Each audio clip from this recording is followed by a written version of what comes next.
Sana hindi na lang ako naging ina mo. Sana hindi rin kita naging anak. Ngayon, kung iniisip mo hindi mo ko pinili bilang ina mo, sana maisip mo rin na hindi itong buhay na pinili ko para sa inyo mga anak ko. Kung iniisip mo na sana binalik kita sa tiyan ko, sana maisip mo rin na ilang beses kong ginusto na hindi na kayo pinanganak. Para hindi nyo maranasan ang hirap dito sa mundo.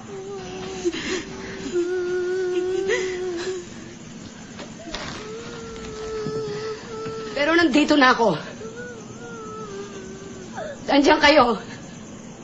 Kahit nandito na ako sa manlupalop ng mundo, dito dala-dala ko. Ang obligasyon ko sa inyo na bigyan kayo ng magandang buhay dahil magulang niyo ako.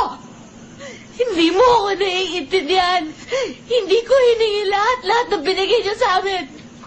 Kayo may gusto na hindi ako. Dahil mahal ko kayo. Mahal ko kayo.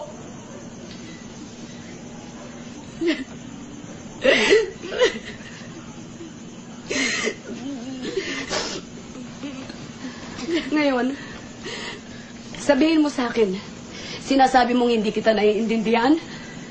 Bakit, Carla? Ako ba inintindi mo kahit minsan? Hindi. Sarili mo lang iniintindi mo. Sana kahit minsan, binigyan mo na halaga lahat ng paghihirap ko sa inyo, lahat ng sakripisyo ko sa inyo.